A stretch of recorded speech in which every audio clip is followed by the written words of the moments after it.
Hey everybody, welcome to the program. It's Tim Shurr, and you are listening to another mesmerizing session. I've got a spectacular guest with us today. Larry Winget is here. Larry, woo! Welcome to the program. You got to dial down the perky. I would never get so excited about talking to Larry Winget as you just were. Nobody's that excited.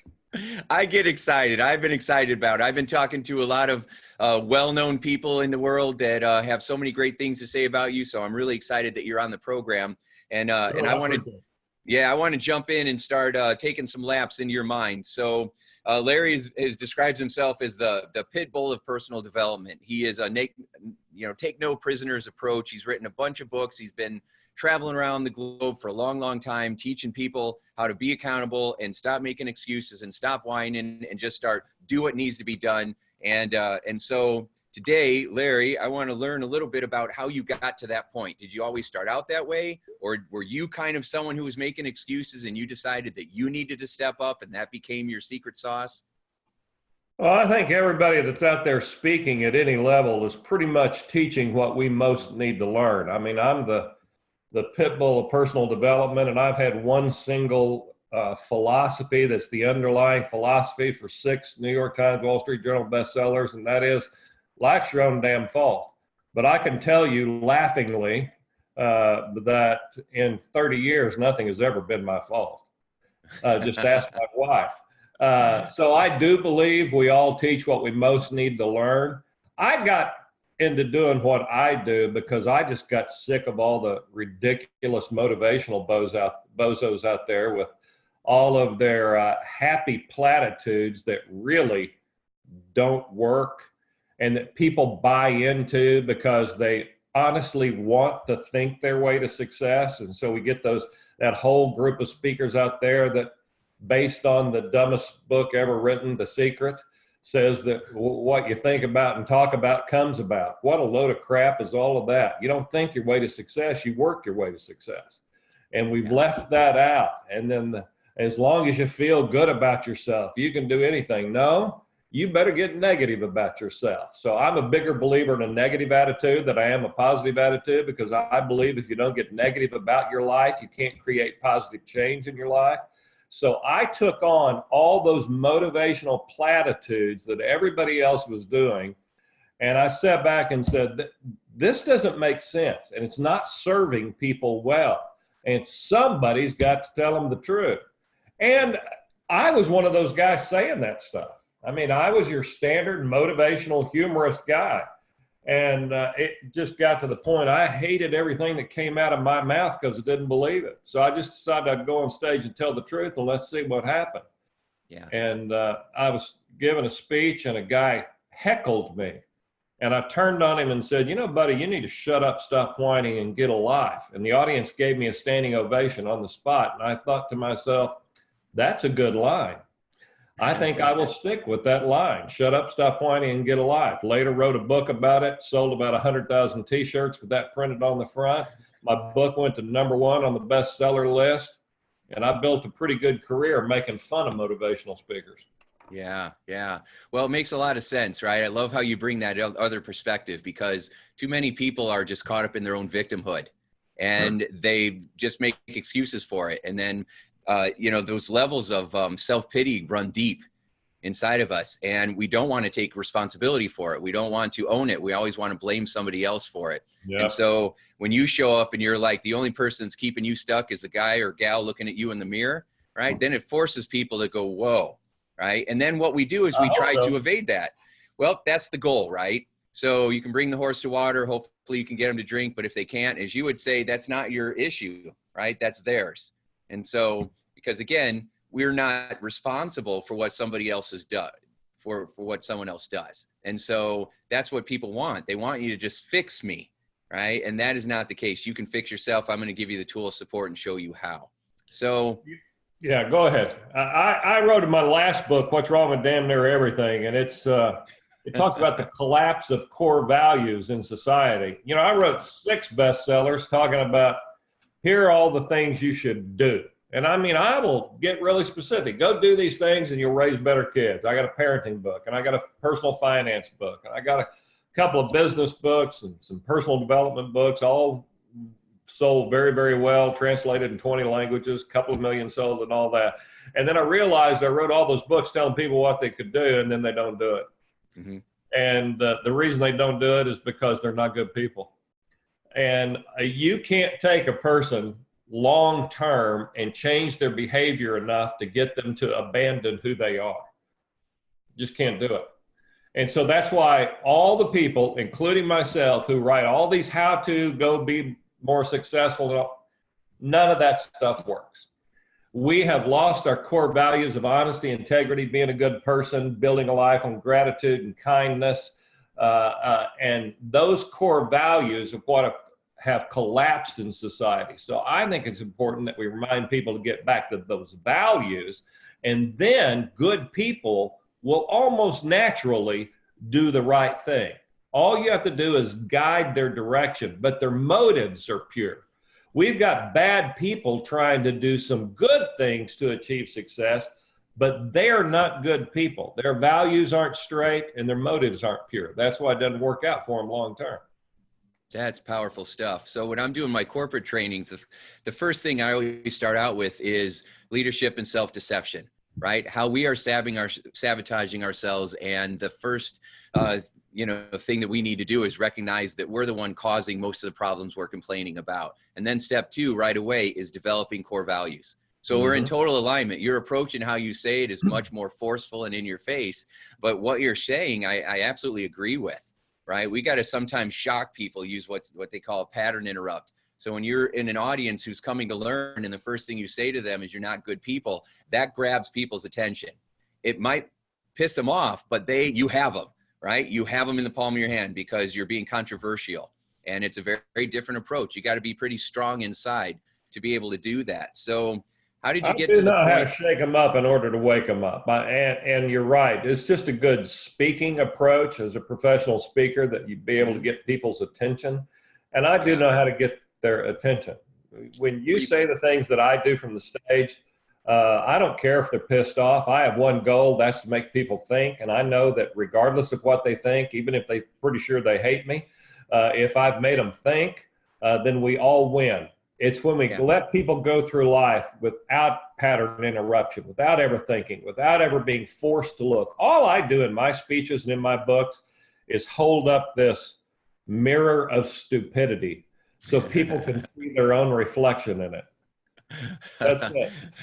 Yeah, I love it. I love it. And the people that are more successful and happy are also the ones that will usually say, yeah, I'm an idiot. I mess up all the time. And you just own it. Right. And that's all you got to do. I'll let people get by with about anything as long as they own it, as long as they take responsibility for it. As soon as people start blaming someone else and saying it's not my fault, I'm pretty much done. Yeah. I love when if someone is in the audience and they are not changed or they're not emotionally charged in some way, if they come in and then they leave and they're the same way, then it was a whole waste of time. Right. Yeah. And a lot of motivational stuff is a waste of time. It would always bother me when professional athletes would hit the stage because they're telling their story of what they did. I'm 6'8", and I'm going to tell you my story of how I stayed motivated. That doesn't do anything for the audience. It's a fun story, but it's not teaching anything. And so when you go in there and you're rattling the cage and causing people to look at themselves, it's a whole different game. So when you, this is a pretty profound insight that we need to be accountable for ourselves. We need to take the gloves off and get real brutally honest with how we're showing up. And you're going to have a victimhood mentality or you're going to have an empowered mentality. So what do you think was something that happened in your life to help you to have that realization? Well, I grew up pretty much dirt poor in Muskogee, Oklahoma. We just didn't have much. And when I was 13 years old, I walked into my 8th grade civics class and a kid looked at me and said, "Hey, Winget, are you so poor you only got one pair of blue jeans?" And it was true. And they had a tear in the pocket, and all your jeans can't have the same tear in the same spot. So it became obvious that I had one pair of jeans. And he had embarrassed me in front of a bunch of little 13-year-old girls, and little 13-year-old boys do not want to be embarrassed in front of 13-year-old girls. And I was humiliated. And in my mind, I remember it like it was this morning. That quick, I made a decision nobody'd ever make fun of me again for being broke. And it shifted the direction of my life. No one was going to make fun of me for being broke, and I didn't know what it was going to take to fix that situation. But I knew one thing, and it was the only skill I had: I could outwork anybody.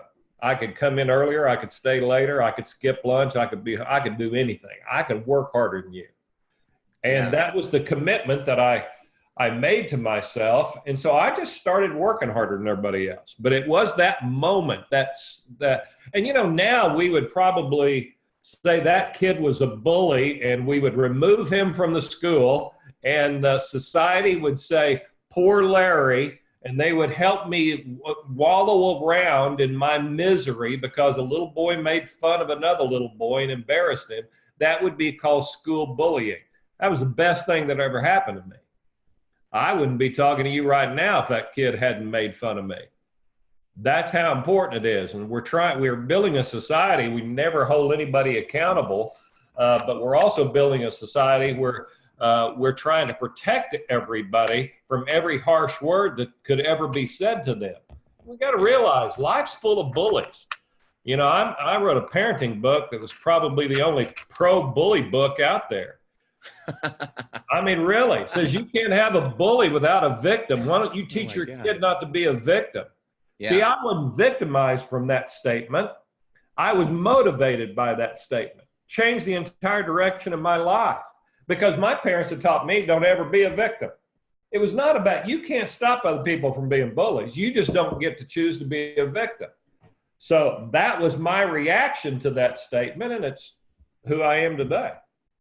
That's powerful. So many golden nuggets that you just put there. So again, people will often use the pain of their past to justify why they're holding back, why their life isn't the way that it is. And what you're saying is that pain can also be used as a catalyst to be able to launch yourself forward towards your goals.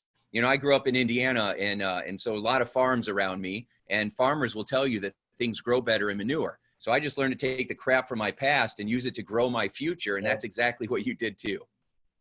Well, I think we need to remember we all move quicker away from pain than we do toward pleasure. I'm also in trademark the world's only irritational speaker because I don't believe in motivational speakers.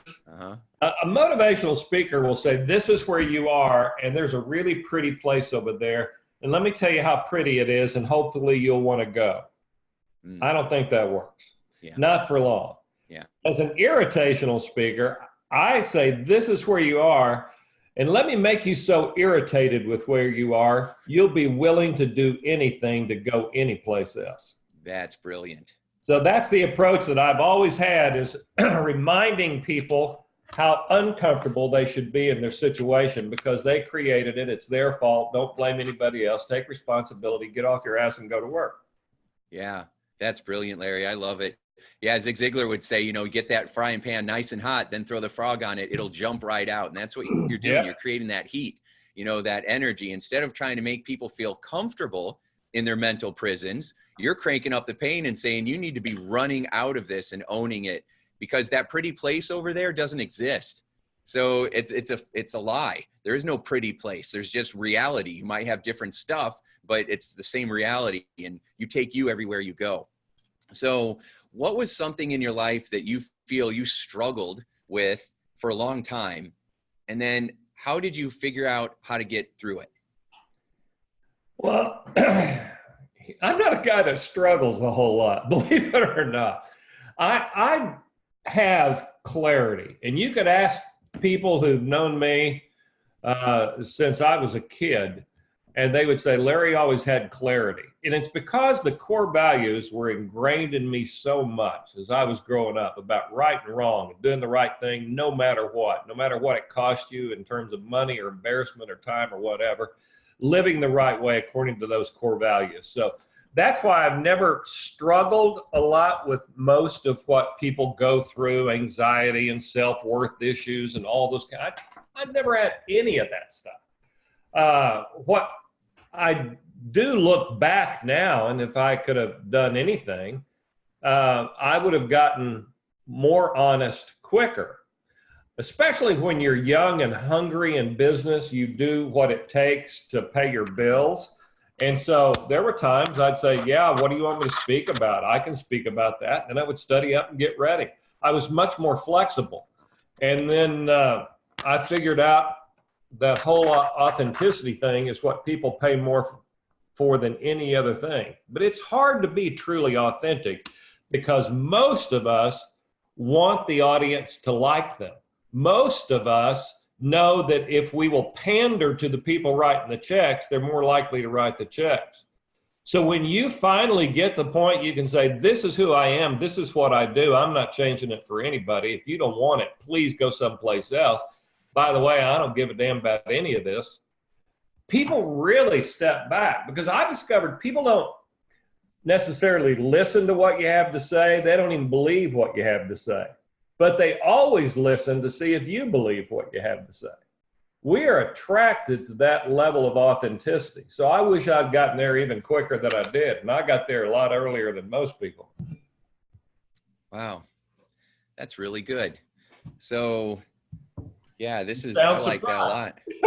What's that? What'd you say? You said, that's really good. I said, you sound surprised. I am a little bit. Because, you know, I've been in this game for a long time and I have lots of friends that do this and I've interviewed the top, you know, speakers in the world, and you're saying things in a fresh way that I haven't heard just quite that way.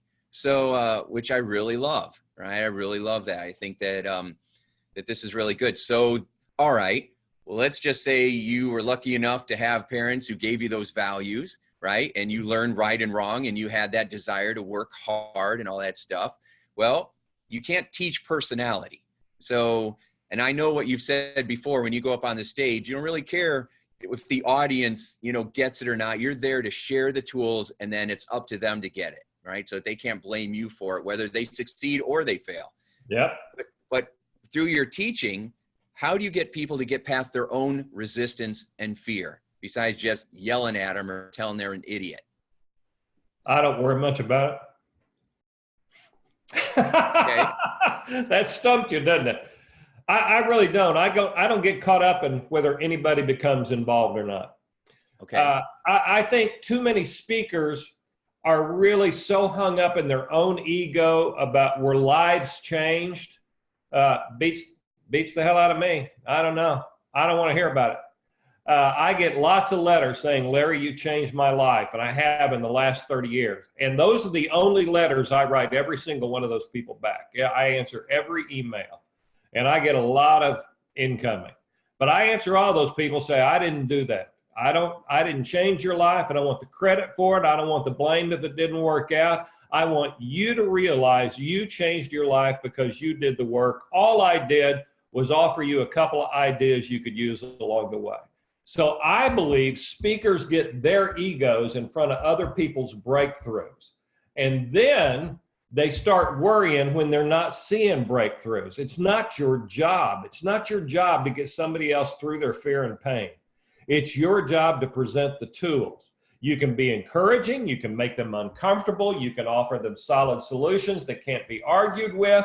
But at the end, that is the end. That's all we can do. I have no emotional connection to whether people go away and do the right thing or not. And I think you'll make yourself miserable trying to be involved at that level. Do your job, let it go. So this is interesting. I never really put it together with this. So I've, you know, for years talked about not chasing validation, not chasing approval, giving it to yourself. You can't please some people, you know, you'll give them your left arm. They'll say, I wanted the right arm, right? And so not getting caught up in that, but applying it to this, where you're being hired to go and inspire and train people in this way, it's very powerful. And I am agreeing with what you're saying, because you have to have, it might, and that's why I first laugh and I'm just like, instead of making a judgment, I'm trying to learn. I'm trying to just be open to what you're saying, right? And which is something that we have to do, because the way that you come across, it can cause a lot of people to immediately start to want to argue or shut down or disagree, when what we should be doing is saying, how'd you arrive at that? You know, why is it that you're thinking at it that way? And it's very powerful, because it doesn't mean that you're just a cold SOB and you don't care, because I think you do care. It's just how you're doing it is different from how most people experience it.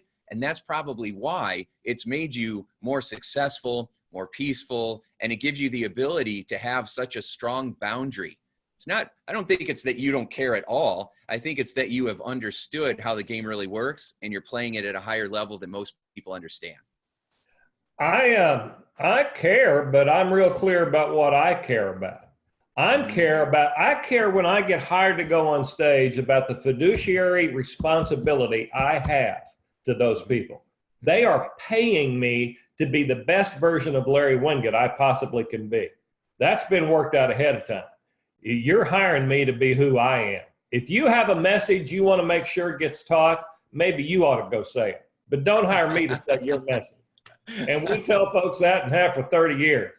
And when they call and say, we want to make sure this gets said, I will clearly say, then go say it. But I'm not going to. If you're hiring me to be the best version of me I know how to be. And that means this is what you're going to get. Now, then I have a fiduciary responsibility to do the very best I possibly can. I hold that above all other things. I honor their money. I respect what they're paying me to the point that I don't care how I feel about any of it. I've been hired to do an amazing job, and so that's what I'll do. So that's what I care about most, is that they get their money's worth by getting the real deal. The second thing I care about most is that I stay true to what I believe, absolutely without compromise. You know, I wrote a book called Grow a Pair, and I talk in it about your core values, but what are they? If I walked up to the average person on the street and said, tell me 5 things you believe in that you will never compromise on, well, they would look at me like a dog looking at a ceiling fan. They wouldn't have a clue what I was talking about. 5 things you will never compromise on that you absolutely believe. Well, see, I have clarity around those things, and I won't compromise at all, period, no matter what. So the audience is way down the list, because I believe if I respect the client's money, if I respect myself enough to never compromise on my values, then what needs to be said will be said, and the right people will get it, but I can't get involved in that. I just can't. I've got to take care of the first 2, being true to me and being making sure I'm worth what they're paying me to them. Very, very simple. It is. It's very profound. So what I'm hearing you say is that you're not there to deliver a message. You are the message. And the message is, know who you are, know what your values are, show up accountable, show up owning it, not making excuses, not pointing fingers or blaming. And then this is how you do things. And then they can use it and learn from it or not. That's up to them. Plain and simple. Wow. That's good stuff, Larry. It answers so many of my other questions. I don't even need to ask them now. Now I'm just going to sit here and look at you and make stuff up, because that was so, because that's pretty powerful stuff, man. That's deep. So, wow, that's interesting. You kind of already answered my question, but I've asked everybody this question, so I'm going to go ahead and ask you it as well. But, you know, based on all the things that you've learned over your life and all the things, all the wisdom that you have now, if you could go back and talk to that 7-year-old you, or even 13, what would you tell him? What advice would you give him? Be more authentic earlier. You know, we talk about older people sometimes. Now I am one of those older guys. But we talk about how, and I hear folks say, if you knew my grandmother, you remind me of my grandmother. When she was 85 years old, she didn't give a damn about anything. She told everybody just what was on her mind. Yeah. And everybody admires that when 85-year-old people say whatever is on their mind. Well, I just started doing that about 30.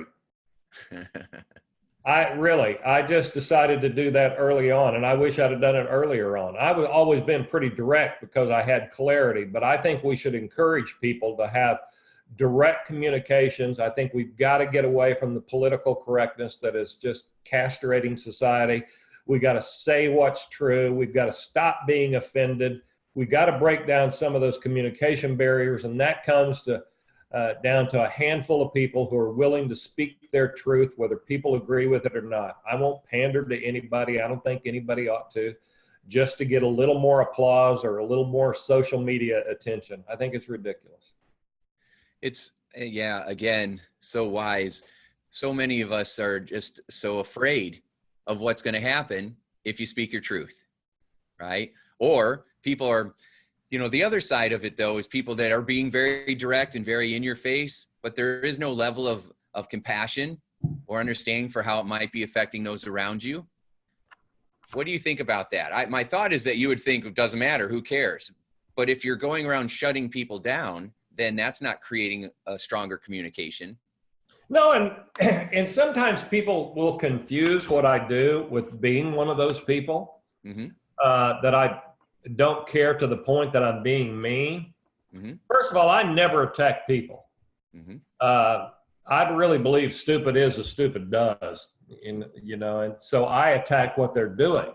I really come down hard on stupid behavior, and that's why they call me on, and I'm on television once a week and do those stories that I talk about. But I'm always attacking behavior, never people. And so I am quick to draw a distinction around action versus personality. And I think we have every right to speak our truth when it involves the actions of others that are hurting them and hurting other people. So I don't feel guilty about that. But that doesn't mean I lack compassion. I do think people get stuck, and I am sorry for them for a while. But what I think we're doing that's the biggest mistake is removing the consequences. And if we don't allow people to feel the consequences of their stupidity, then their stupidity will continue, because consequences drive behavior. If I rob you of the consequences, I've robbed you of the lesson. So what I try to do is remove the excuses, let people understand what the consequences are. If they're feeling the consequences, say, now let me show you why you're going through that. It was because of the stupid decisions that you've made. Perhaps we should go back and see why you made those decisions. And you can walk people through that in a really fun way. I couldn't get by with being this big of a jerk if I wasn't funny. So I'm funny on stage, and it's full of a lot of great stories and humor. I started as a humorist.